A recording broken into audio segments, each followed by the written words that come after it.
अस्सलामु अलैकुम रहमतुल्लाहि व बरकातहू। दोस्तों, क्या हाल है? आप खैरियत से हैं? मेरा नाम हसनैन एजाज़ है और हमने एक तारीख़ी हक़ाइक़ के उन्वान से एक सीरीज़ का आगाज़ किया है, जिसमें हमारी कोशिश ये होगी कि हम आप अहबाब के सामने आज़ादी हिंद के हवाले से जमीयत उलमा का किरदार वाज़े कर सकें। असल में बात समझने की ये है कि ज़िंदगी में बहुत से ऐसे मौके आते हैं जब आदमी की क़ुव्वत फ़ैसला जवाब दे देती है। मसअला के हल के मुख्तलिफ़ पहलुओं में से किसी एक पहलू को मुंतखब करना होता है। इसी इंतखाब पर मुस्तक़बिल में कामयाबी और नाकामी का इन्हिसार होता है। इसी तरह कौमों की तारीख़ में भी ऐसे हालात पेश आते हैं कि मायूसियों का घना अंधेरा होता है, उम्मीद की कहीं हल्की सी किरण भी नज़र नहीं आती। कौम का हसास और गैरतमंद अंसर ज़िंदगी के चौराहे पर खड़ा होकर सोचता है कि कौन सी राह इख्तियार की जाए जो मंजिल तक जा सकती हो, पहुंचा सकती हो। अगर उन्होंने हिम्मत नहीं हारी है, रगों में गैरत व हमीयत का खून रवां दवां है, तो पूरी क़ुव्वत इरादी के साथ एक राह मुंतखब कर ली जाती है और फिर उस पर रवां दवां हो जाया जाता है। अब उसकी राह में कांटों भरी वादियाँ हों या संगलाख चट्टानें, दामन तार तार हो रहा हो या फिर तलवे लहू लुहान हो रहे हों, उसको यकीन है कि यही राह बिल आखिर मंजिल तक लेकर जाने वाली है। तो फिर वो आफतों और क़यामतों से लड़ते हुए उसी राह पर चलता रहेगा। ना शदाइद व मसाइब उसका रास्ता रोक सकते हैं, ना आफात और मुश्किलात उसकी राह में संगे गिरा बन सकती हैं। इसके बरखिलाफ़ कुछ लोग ऐसे होते हैं जो चढ़ते सूरज की पूजा करते हैं और हर नई उभरने वाली ताकत के आस्ताना-ए चाहो जलाल पर सजदा रेज़ हो जाते हैं। अगर उनका केसा लेसी और ज़मीर फरोशी के सिला में बरसरे इक़्तिदार ताकत के हाशिया नशीनों में कोई जगह मिल गई तो इसी को हासिल ज़िंदगी समझते हैं और सरे जबीने नियाज़ उसी बारगाहे इक़्तिदार की चौखट पर ख़म कर देते हैं और उसी के चश्मे अबरू के इशारे पर ज़िंदगी गुजारने को उसूल ज़िंदगी समझ लेते हैं। हिंदुस्तान की जंग आज़ादी में कफन बरदोश और सरबकफ हिस्सा लेने वाले उलमा पहले तबके में शामिल हैं। उन्होंने पहले इनसे इशारों कुर्बानी की जो राह इख्तियार की, उससे ता दमे आखिर सरे मुँह इन्हिराफ नहीं किया। ना उनके पाए सबात में लग़ज़िश आई, ना उनके इरादों में तज़ल्ज़ुल कोई राह पा सका। कौन सी आफत है जो उन पर नहीं ढाई गई? कौन सी तबाही है जो उनके सरों पर नहीं टूटी? वो कौन सी क़यामत है जो उनके सरों से नहीं गुज़री? लेकिन तारीख़ एक भी मिसाल पेश करने से कासिर है कि उलमाए हक़ में से किसी एक के ज़मीर को भी हुकूमत ख़रीद सकी हो। वो हुकूमत कि जिसकी सल्तनत में कभी सूरज ग़रूब नहीं होता था, बल्कि उसके बरअक्स ये होता था कि जहाद आज़ादी की सफ़बंदी करने वालों में से किसी एक की जगह खाली होती तो उसको पुर करने के लिए अल्हम्दुलिल्लाह 10 की तादाद सामने आ जाती। अब 1857 में अंग्रेज़ों के ख़िलाफ़ हिंदुस्तान गिर बगावत के बाद से जद्दोजहद आज़ादी की तारीख़ का अगर जब हम मुतालिया करते हैं तो तारीख़ के हर मोड़ पर हमें उलमा की जान सपारियों सरफरोशियों की दास्तां मुसलसल सामने आती हुई नज़र आती है।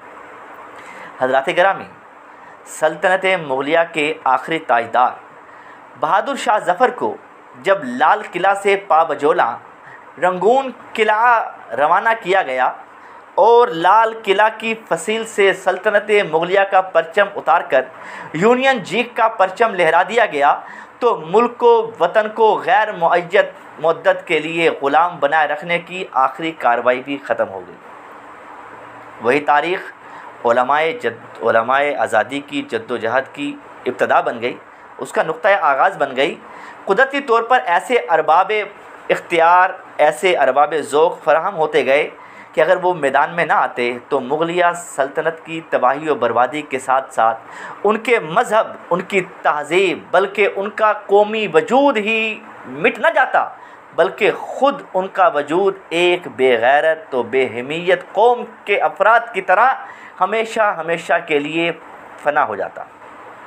जो लोग तारीख़ से वाकिफ़ हैं वो जानते हैं कि अंग्रेज़ों ने बरतानवी इस्तेमार के इस्तेहकाम के लिए इस तजर्बा को दोहराने का प्रोग्राम बनाया था, जिसकी कामयाबी का तजर्बा उनके पेशरू फातिहीन अंदलुस स्पेन में कर चुके थे, जहां 800 साल मुसलमानों ने हुक्मरानी की थी। हजरात, उसके चप्पे चप्पे पर उनकी शौकत व इक़्तिदार की निशानियां थीं। किला अल-हमरा गरनाता में उनके चाहो जलाल और शानो शौकत की दास्तान सुनाने के लिए मौजूद था।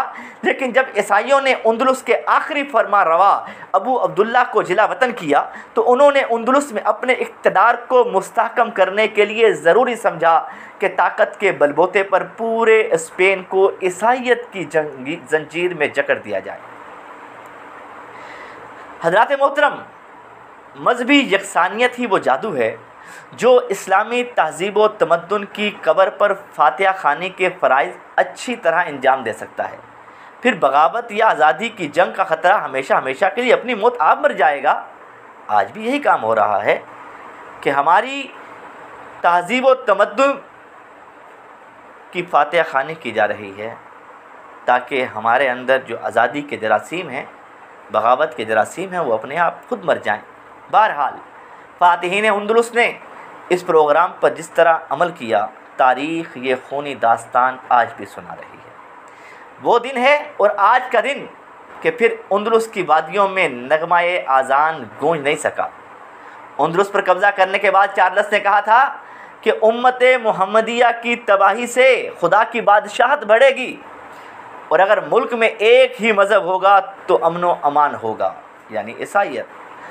मुल्क में एक ही मज़हब के नज़रिया को बुरोकार लाने के लिए सलीब परस्तों ने क्या किया, ये एक नहायत ही दर्दनाक और जिगर सोज दास्तान है मेरे दोस्तों। मदरसों और खानकाहों और मस्जिदों को कलीसा बना दिया गया।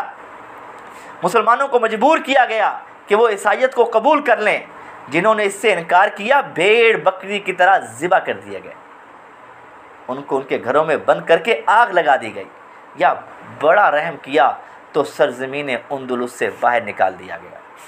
इस किस्म के बहीमाना और वहशियाना मजालिम के अलावा तरह तरह के इल्ज़ामात लगाकर उनको गिरफ़्तार किया गया और उन पर बेपनाह मजालिम तोड़े गए।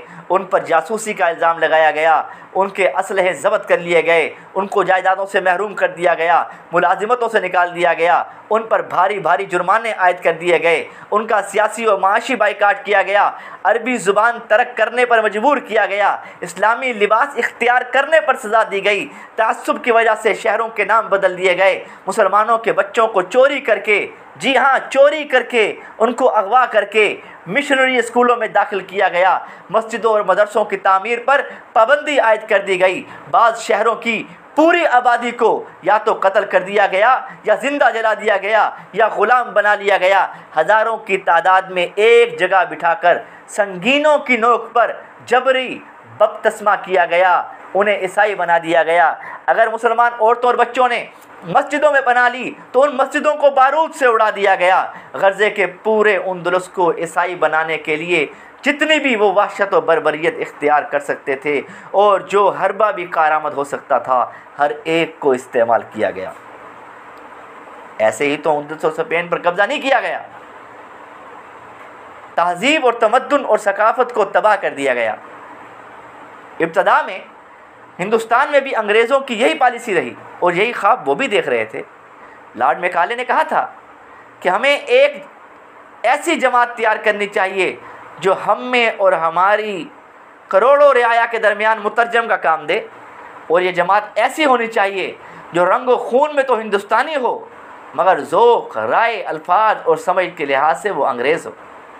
ये पॉलिसी बज़ाहिर तो अंग्रेज़ी ज़ुबान के इजरा से मुताल्लिक़ थी, मगर बात दरअसल ये नहीं थी। मैकाले की नीयत का हाल मालूम करने के लिए तस्वीर का दूसरा रुख भी सामने रखी है। वो अपने बाप को इंग्लैंड एक ख़त में लिखता है कि अंग्रेज़ी तालीम का हिंदुस्तानियों पर बहुत ज़्यादा असर है। कोई हिंदू जो अंग्रेज़ी दां है कभी सच्चाई के साथ अपने मज़हब पर कायम नहीं रहता। कितनी अहम बात की है। क्या कहता है लॉर्ड मैकाले अपने अब्बा को कि जो हिंदू अंग्रेज़ी दां है कभी सच्चाई के साथ अपने मज़हब पर कायम नहीं रहता। लोग कहते हैं उलमा ने अंग्रेज़ी की मुखालफत की, भाई ये भी एक वजह थी। खैर, कुछ लोग मसलतन हिंदू रहते हैं मगर अक्सर या तो मुल्हिद हो जाते हैं या ईसाई मज़हब कबूल कर लेते हैं। मेरा पुख्ता अकीदा है, वो लिखता है कि मेरा पुख्ता अकीदा है कि हमारी स्कीम पर पूरा अमल दरामद किया गया तो बंगाल में एक भी हिंदू नज़र नहीं आएगा। दर हकीकत अंग्रेज़ी तालीम के इजरा का जो वाहिद मकसद था वो ईसाईयत की तबलीग थी, चाहे वो हिंदुओं में हो या मुसलमानों में। उन्हें पूरे मुल्क में एक मज़हब की पॉलिसी पर अमल करना था। इस मामला में उनकी जुर्रत यहाँ तक बढ़ चुकी थी कि हिंदुस्तान में लॉर्ड बिशप का ओहदा कायम करने के सिलसिले में तजवीज़ ये थी कि दिल्ली की मशहूर शाहजहानी जामा मस्जिद को गिरजाघर बना दिया जाए, कलीसा बना दिया जाए। लेकिन अंग्रेज़ों का ये ख्वाब इसलिए शर्मिंदा ताबीर ना हो सका कि 1857 के हंगामा ने अपनी नाकामी के बावजूद अंग्रेज़ों के दिलों में दहशत पैदा कर दी थी और वो इस तजवीज़ पर वो अमली जामा नहीं पहना सके। तो अज़ीज़ान, आज की गुफ्तगू को यहीं समेटते हैं। इंशाअल्लाह अज़ीज़ आगे हम इस बात को जानेंगे कि किस तरीके से अंग्रेज़ों ने हिंदुस्तान में अपनी हुकूमत कायम करने के लिए क्या किरदार अदा किया और उलमा ने क्या किरदार अदा किया। इंशाअल्लाह अज़ीज़ अगली किस्त के साथ फिर हाज़िर होते हैं। अस्सलामु अलैकुम व रहमतुल्लाहि व बरकातहू।